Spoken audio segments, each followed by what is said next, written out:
السلام علیکم ناظرین، رحمت ڈرامے کی آنے والی قسط میں علیزے اور زہیب کی زندگی ایک نئے مرحلے میں داخل ہونے جا رہی ہے اور آخر کار منال نے وہ فیصلہ کر لیا ہے جس کا انتظار شاید بہت سے ناظرین کافی عرصے سے کر رہے تھے۔ مسلسل بے قدری، نظر انداز کیے جانے اور عزت نہ ملنے کے بعد اس نے راحیل اور اس کے خاندان سے دور جانے کا فیصلہ کر لیا ہے۔ لیکن سوال یہ ہے کہ کیا منال کا یہ قدم راحیل کو اپنی غلطیوں کا احساس دلائے گا یا پھر انایا اس موقع سے فائدہ اٹھا کر ایک اور خطرناک کھیل شروع کرنے والی ہے، جبکہ دوسری طرف پریشے نے ایک بار پھر اپنے کردار سے سب کے دل جیت لیے ہیں۔ تو آئیے تفصیل سے بات کرتے ہیں کہ آنے والی قسط میں کیا کچھ ہونے والا ہے۔ ناظرین، ایسا لگتا ہے کہ رحمت ڈرامے کی کہانی کو اب اتنا آگے بڑھا دیا گیا ہے کہ آخر کار منال بھی ایک اہم فیصلہ لینے پر مجبور ہو گئی ہے۔ مسلسل نظر انداز ہونے، بے حسی اور نامناسب رویوں کا سامنا کرنے کے بعد وہ طے کر چکی ہے کہ اب مزید راحیل جیسے انسان کے ساتھ رہنا اس کے لیے ممکن نہیں، کیونکہ راحیل نے شادی کے وقت منال سے جو وعدے کیے تھے وہ سب وعدے اب ریت کی دیوار کی طرح گرتے محسوس ہو رہے ہیں۔ راحیل کو نظر ہی نہیں آ رہا کہ منال کے ساتھ اس کے گھر والے کتنی ناانصافی کر رہے ہیں۔ بجائے اس موقع پہ منال کا ساتھ دینے کے، راحیل بھی اپنے گھر والوں کے ساتھ مل کے منال کو ہی اس چیز کا الزام دے رہا ہے کہ تمہاری وجہ سے ہی باری اور انایا کی شادی نہیں ہو سکی۔ بہرحال سچ کہوں تو مجھے منال کا یہ فیصلہ کافی اچھا لگا، کیونکہ کم از کم اس نے پہلی بار اپنے بارے میں سوچا۔ بعض اوقات انسان کو اپنی عزت نفس کے لیے مشکل فیصلے لینے پڑتے ہیں اور منال نے بھی یہی کیا ہے۔ میرا خیال ہے اگر وہ اس خود غرض ماحول سے نکل کر اپنے والد کے گھر چلی گئی ہے اور سکون سے زندگی گزار سکتی ہے تو شاید یہی اس کے لیے بہتر ہوگا، اور ممکن ہے وقت گزرنے کے ساتھ ساتھ راحیل کو بھی احساس ہو کہ اس نے اپنی زندگی میں کتنی اہم شخصیت کو کھو دیا۔ فی الحال تو منال کے جانے کے بعد انایا راحیل کے سامنے فکر مندی کا ڈرامہ کرتی نظر آتی ہے۔ وہ ایسے ظاہر کرتی ہے جیسے اسے واقعی منال کی بہت فکر ہو رہی ہو، لیکن حقیقت اس کے بالکل برعکس ہے۔ راحیل بھی انتہائی بے پرواہی سے جواب دیتا ہے کہ منال اپنی مرضی سے گئی ہے، جب دل کرے گا واپس آ جائے گی، میں اسے لینے ہرگز نہیں جاؤں گا۔ یہ کہہ کر راحیل وہاں سے چلا جاتا ہے، جبکہ انایا کے دل کی خوشی چھپائے نہیں چھپ رہی۔ وہ اپنی والدہ سے کہتی ہے کہ دیکھا، منال نے جان بوجھ کر یہ سب کیا ہے تاکہ چاچو اور باری کے سامنے ہمیں برا ثابت کر سکے۔ در حقیقت انایا منال کے جانے پر خوش ہے، کیونکہ اس کے نزدیک ایک رکاوٹ خود بخود راستے سے ہٹ گئی ہے۔ بلکہ اس کے دل میں تو یہی چل رہا ہے کہ جس طرح منال انایا کی راہ سے ہٹی ہے نا، ویسے ہی ایک دن وہ منال کو راحیل کی زندگی سے بھی نکال باہر کرے گی، اور شاید اس کے دل میں باری کے حوالے سے موجود حسد بھی ابھی تک ختم نہیں ہوا، کیونکہ وہ آج بھی یہی سمجھتی ہے کہ پریشے نے باری کو اس سے چھین لیا۔ ادھر منال انتہائی افسردہ حالت میں اپنے گھر پہنچتی ہے۔ اس کے چہرے سے ہی واضح ہو رہا ہوتا ہے کہ وہ اندر سے ٹوٹ چکی ہے۔ پریشے جیسے ہی اسے دیکھتی ہے فوراً پریشان ہو جاتی ہے اور پوچھتی ہے کہ منال، سب خیریت تو ہے نا؟ منال جذباتی ہو کر پریشے کے گلے لگ جاتی ہے۔ وہ رونا تو چاہتی ہے، دل کا بوجھ بھی ہلکا کرنا چاہتی ہے، لیکن ساتھ ہی باری اور اپنے والد کو پریشان بھی نہیں کرنا چاہتی۔ اسی لیے وہ حقیقت بتانے کی بجائے صرف یہ بہانہ بنا دیتی ہے کہ چند دن ان کے ساتھ گزارنے کے لیے آئی ہے۔ لیکن پریشے اتنی سمجھدار ہے کہ وہ منال کی کیفیت فوراً محسوس کر لیتی ہے۔ وہ اس کا خاص خیال رکھنا شروع کر دیتی ہے اور ہر ممکن کوشش کرتی ہے کہ منال خود کو تنہا محسوس نہ کرے۔ ویسے بھی یہ دن منال کی سالگرہ کا ہوتا ہے اور اتفاق سے یہی دن باری کی والدہ کی برسی کا دن بھی ہے۔ اسی دوران پریشے شایان صاحب کو موبائل میں اپنی مرحومہ بیوی کی تصویر دیکھتے ہوئے دیکھ لیتی ہے۔ وہ واضح طور پر اداس ہوتے ہیں اور ان کی آنکھوں میں نمی بھی محسوس ہوتی ہے۔ یہ منظر دیکھ کر پریشے ان کے پاس جاتی ہے اور انہیں تسلی دینے کی کوشش کرتی ہے۔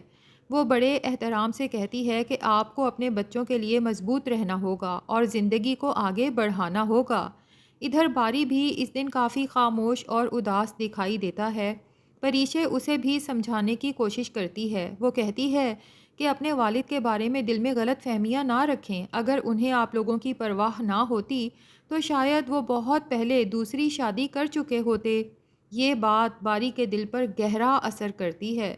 پھر اگلے دن جب ایک طرف منال کی سالگرہ اور دوسری طرف ان کی والدہ کی برسی کا دن آتا ہے تو باری اور منال دونوں یہی سوچ رہے ہوتے ہیں کہ آج ان کے والد یقیناً بہت اداس ہوں گے، لیکن اس مرتبہ صورتحال بالکل مختلف ہوتی ہے۔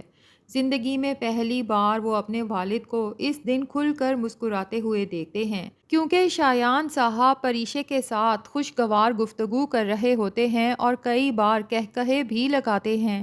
یہ منظر باری اور منال دونوں کے لیے حیران کن بھی ہوتا ہے اور خوشی کا باعث بھی۔ باری تو دل ہی دل میں پریشے کا شکر گزار ہو جاتا ہے۔ وہ اسے بتاتا ہے کہ ہم نے ہمیشہ کوشش کی کہ والد صاحب اس دن کو عام دن کی طرح گزار سکیں، لیکن ہم کبھی کامیاب نہیں ہو سکے۔ پتہ نہیں تم نے ایسا کیا کیا ہے کہ آج وہ واقعی خوش دکھائی دے رہے ہیں۔ یہ سن کر مزید واضح ہو جاتا ہے کہ پریشے صرف ایک اچھی بیوی ہی نہیں بلکہ ایک بہترین بہو بھی ثابت ہو رہی ہے۔ اس نے نہ صرف باری بلکہ شایان صاحب کے دل میں بھی خاص جگہ بنا لی ہے۔ دوسری طرف منال اور راحیل کا معاملہ ابھی ختم ہوتا نظر نہیں آ رہا۔ ایسا لگتا ہے کہ اس کہانی کو ابھی مزید کئی اقساط تک کھینچا جائے گا اور ادھر انایا بھی خاموش بیٹھنے والی نہیں۔